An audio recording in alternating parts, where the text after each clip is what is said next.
हमारी दुनिया कितनी तेजी से डिजिटल हो रही है ना? तो क्या कभी सोचा है कि हमारे पैसों का यानी हमारी करेंसी का भविष्य कैसा होगा? असल में भविष्य आ चुका है और उसने एक डिजिटल रूप ले लिया है।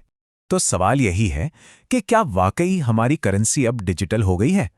और इस सवाल के जवाब में ना एक शब्द बार बार सामने आता है, क्रिप्टो करेंसी। और हाँ, इसका सबसे मशहूर नाम है बिटकॉइन। तो चलिए सबसे पहले एकदम बेसिक से शुरू करते हैं।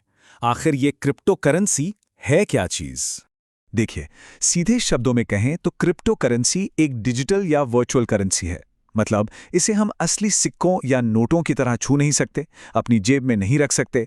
ये तो हमारे डिजिटल वॉलेट में सेव रहती है, इसलिए इसे ऑनलाइन करेंसी भी कहते हैं। अब समझते हैं कि ये हमारे रोजमर्रा के पैसों से अलग कैसे है, और यही अंतर इसे इतना खास बनाता है। और यहीं पर सबसे बड़ा, सबसे जरूरी अंतर सामने आता है। देखिए, जहां रुपया या डॉलर जैसी करेंसी पर सरकार और सेंट्रल बैंक का पूरा कंट्रोल होता है, वहीं बिटकॉइन जैसी क्रिप्टो करेंसी पर किसी भी एक सरकार या एजेंसी का कोई कंट्रोल नहीं होता। ये किसी ट्रेडिशनल बैंकिंग सिस्टम को फॉलो नहीं करती, बल्कि सीधे एक कंप्यूटर वॉलेट से दूसरे में ट्रांसफर हो जाती है। तो ये तो हुई बिटकॉइन की बात। लेकिन क्या क्रिप्टो की दुनिया सिर्फ बिटकॉइन तक ही सीमित है? चलिए देखते हैं कि ये दुनिया असल में कितनी बड़ी है।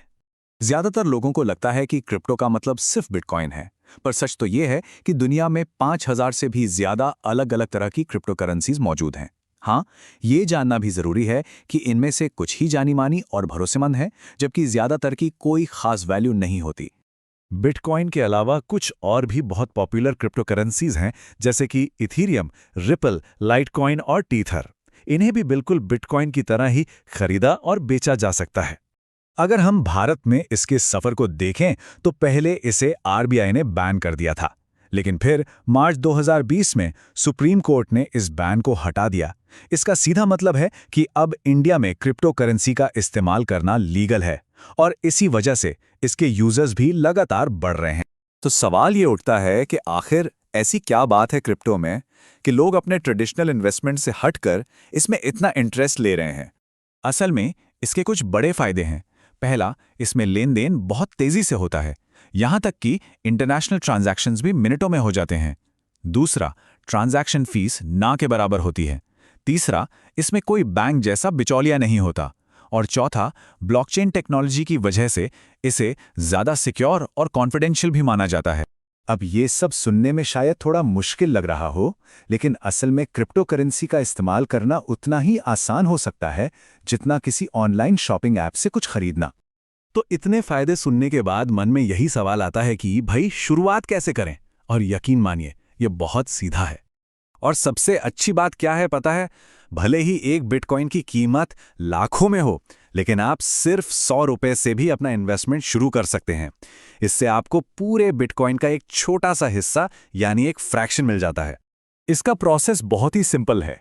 बस एक क्रिप्टो एक्सचेंज ऐप डाउनलोड करना है, मोबाइल नंबर से साइन अप करना है, फिर पैन और आईडी कार्ड से केवाईसी पूरा करना है, अपना बैंक अकाउंट जोड़ना है और बस वॉलेट में पैसे डालकर अपनी पसंदीदा क्रिप्टो करेंसी खरीद लेनी है। ठीक है, चलिए अब इसके सबसे जरूरी हिस्से पर आते हैं, मतलब इसका भविष्य और इसमें जुड़े हुए रिस्क। ये समझना बहुत बहुत जरूरी है कि क्रिप्टो करेंसी की कीमत डिमांड के हिसाब से बहुत तेजी से बदलती है। मतलब इसके दाम में बहुत ज्यादा उतार चढ़ाव, जिसे वोलेटिलिटी कहते हैं, वो होता है। ये ना एक ही सिक्के के दो पहलुओं जैसा है, जहां एक तरफ इसमें बहुत ज्यादा प्रॉफिट कमाने का मौका होता है, वहीं दूसरी तरफ इसमें भारी नुकसान का खतरा भी उतना ही बड़ा होता है। इसीलिए कोई भी क्रिप्टो करेंसी खरीदने से पहले उस पर अपनी रिसर्च करना बहुत जरूरी है। उसके पिछली परफॉर्मेंस देखिए, समझिए कि उसमें कितना रिस्क है और क्या ये आपके लिए सही इन्वेस्टमेंट है या नहीं। भविष्य में क्रिप्टो करेंसी इंडिया में कितनी तेजी से अपनी जगह बना पाएगी, ये तो आने वाला वक्त ही बताएगा।